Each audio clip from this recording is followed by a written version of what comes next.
Hello students, welcome. और अब हम डिस्कस करेंगे क्लास 7 का chapter 1 nutrition in plants, cross section of a leaf. तो लीफ के अंदर सेल होता है, ठीक है। उसके पहले देखेंगे कि सेल के अंदर क्या क्या चीजें होती हैं, ठीक है। तो सबसे पहले यहाँ पर आप देखो, यहाँ तो आपको क्लोरोफिल रखा, गार्ड सेल और स्टोमा रखा है, लेकिन उसके और भी पार्ट्स होते हैं। तो सबसे पहले होता है ये जो अपर लेयर होती है, इसको हम बोलते हैं अपर एपिडर्मिस, ठीक है। इसको हम बोलते हैं अपर एपिडर्मिस। और ये जो नीचे है इसे हम बोलते हैं लोअर एपिडर्मिस। एपिडर्मिस यानी बेसिकली स्किन, ठीक है। ये जो सारा पार्ट होता है इसे हम बोलते हैं मीजोफिल। मीजोफिल, अब मीजोफिल में भी अलग अलग टाइप्स होते हैं, पैलिसेड मीजोफिल, स्पॉन्जी मीजोफिल, ठीक है। लेकिन ये सब आप थोड़े एडवांस क्लासेस में पढ़ेंगे। ये एयर स्पेसेस देख रहे हो, ये जो गैप्स हैं ये होते हैं एयर स्पेस। और इनके अंदर ये जो छोटे छोटे ब्लैक ब्लैक स्पॉट्स देख रहे हो ना, ये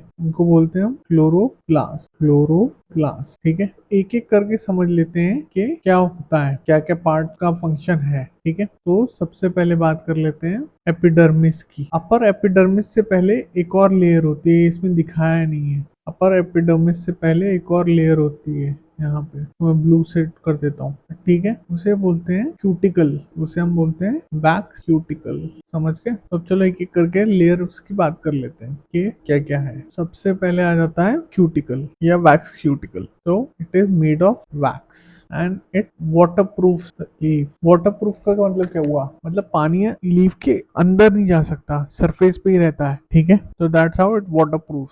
अगर जैसे मान लो कुछ दीवार है, अगर दीवारों की में अगर हम पेंट वेंट नहीं करेंगे अच्छे से, प्लास्टर ऑफ पेरिस नहीं लगाएंगे, तो क्या होगा, सीलन बहुत जल्दी आ जाएगी। तो ये सब क्या करता है, एक तरीके से वाटर प्रूफ कर देता है। समझ के?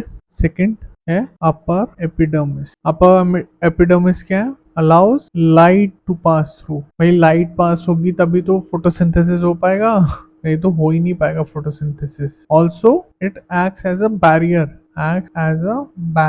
टू डिजीज ऑर्गेनिज्म, ताकि कोई ऑर्गेनिज्म या फंगस डिजीज ना कर सके इतनी आसानी से, तो उसमें भी मदद करता है। अब आ जाते हैं मीजोफिल पे। मीजोफिल, क्योंकि मीजोफिल के अलग अलग टाइप्स हैं जो मैं इतना एक्सप्लेन नहीं करूंगा, कि पूरा डीप डाइव नहीं लेंगे, हम थोड़ा थोड़ा करके मीजोफिल के फंक्शंस ही डिस्कस करेंगे। It is the ground tissue of the leaf. This is a ground tissue of the leaf, ठीक है। Found between epidermal layers, ठीक है। Found between epidermal layers के बीच में तो है, अपर एपिडर्मिस और लोअर एपिडर्मिस के बीच में तो मेसोफिल आ जाता है। It contains chloroplasts, which are the site of photosynthesis. समझ गए? और अब बात करते हैं स्टोमेटा की। स्टोमेटा और chloroplast. Fourth, stomata. These are surrounded by guard cells, ठीक है। ये देखो बीच में जो है ये गार्ड सेल्स है। गार्ड सेल्स क्या करते हैं, कंट्रोल द स्टोमेटा। और स्टोमेटा क्या करता है, ट्रांसपिरेशन कंट्रोल करता है, ठीक है। गैसेस का इन एंड आउट कंट्रोल करता है कि CO2 कब अंदर आएगा और ऑक्सीजन कब बाहर जाएगा, ठीक है। Stomata regulates the gas exchange, i.e. intake of CO2 and release of oxygen. It also controls transpiration.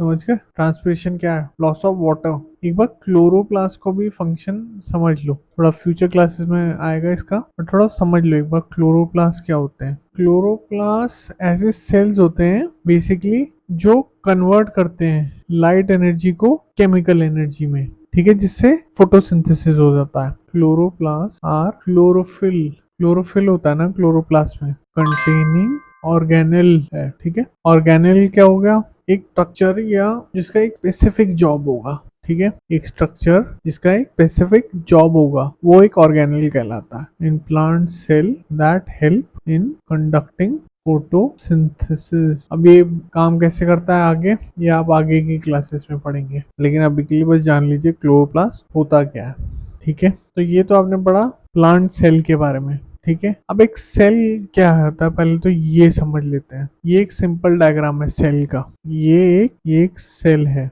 Battery का सेल नहीं, ये एक एनिमल सेल है।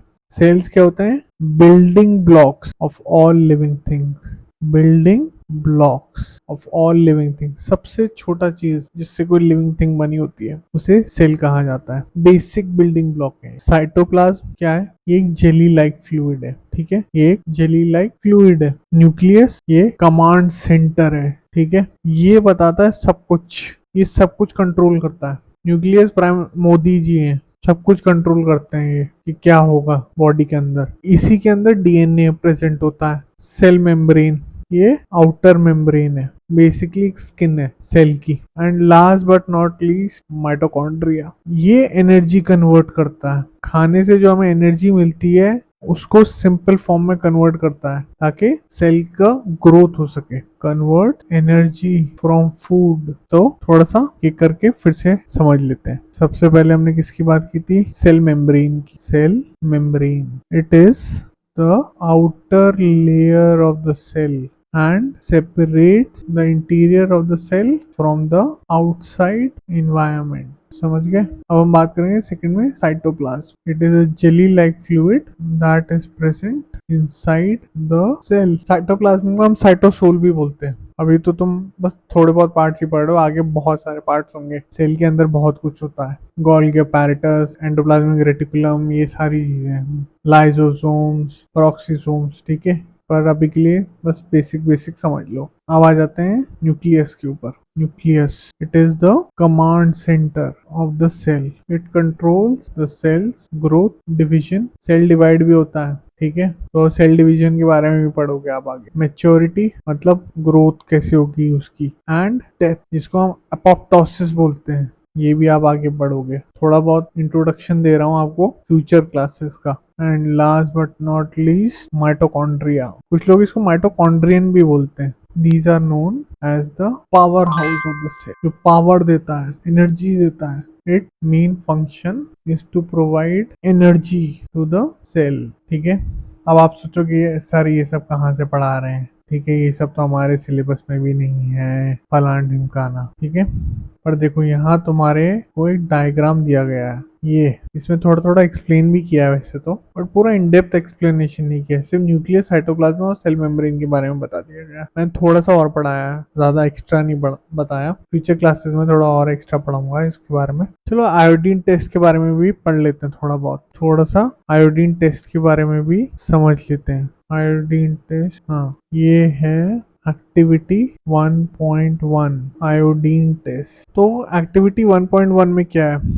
बेसिकली हमने दो लीव्स लिए, ठीक है, दो प्लांट्स लिए basically. Take two potted plant of the same kind, same kind का ले कोई भी प्लांट लेना, सेम काइंड के दो, ठीक है। Keep one in dark and one in light, light मतलब सनलाइट, फॉर 72 आवर्स, 72 घंटे के लिए। Perform iodine test with the leaves of both the plant, दोनों प्लांट्स में से एक एक पत्ते उठा लेना और उसमें 2-3 ड्रॉप आयोडीन की गिरा देना। Now leave the pot which was in the dark in the sunlight for 3 to 4 days। जो पौधा तुमने अंधेरे में रखा था, अब उसको सनलाइट में रख देना 3-4 दिन के लिए। तो तुम क्या देखोगे? तुम देखोगे लीव्स के अलग अलग कलर्स आ गए हैं, ठीक है, लीव के अलग अलग कलर्स आपको देखने को मिलेंगे। और आयोडीन टेस्ट क्या बताता है? स्टार्च का प्रेजेंस बताता है, ठीक है। लीफ में जब हम आयोडीन डालेंगे तो वो ब्लू ब्लैक कलर हो जाएगा। Iodine help to confirm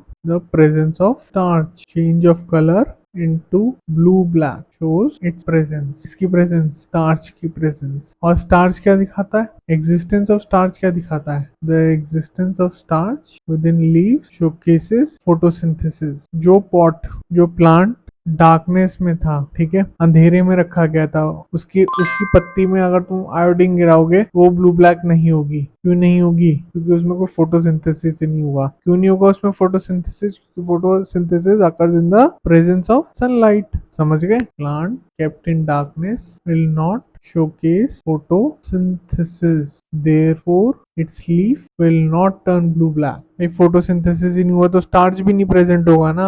while plant kept in sunlight showcases photo photosynthesis, therefore its leaf will turn blue black। समझ गए? अब लास्ट पार्ट इस वीडियो का, इसके बाद हम synthesis of plant food other than carbohydrates के बारे में पढ़ेंगे।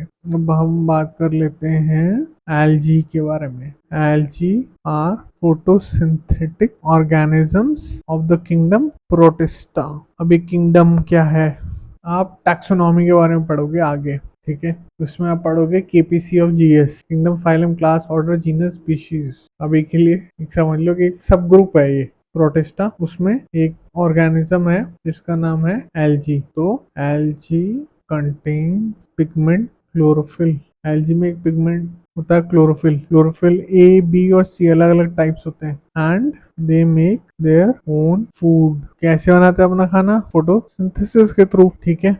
अगली क्लास में हम पढ़ेंगे replenishment of nutrients in soil, खासकर नाइट्रोजन फिक्सेशन के बारे में पढ़ेंगे कि प्लांट्स को नाइट्रोजन कैसे मिलता है, सिम्बायोटिक रिलेशनशिप क्या होता है, ठीक है, और अलग अलग मोड्स क्या हैं न्यूट्रिशन के, पैरासिटिज्म क्या होती है, सैप्रोट्रॉफ्स क्या होते हैं, और जिन ऑर्गेनिजम्स के माउथ नहीं होते वो कैसे न्यूट्रिशन को ऑब्टेन करते हैं। I hope you enjoyed this video. बहुत लंबा चैप्टर था, बहुत लंबा चैप्टर है एक्चुअली ये। I hope you enjoyed this video. Thank you, and I will see you in the next one. Bye.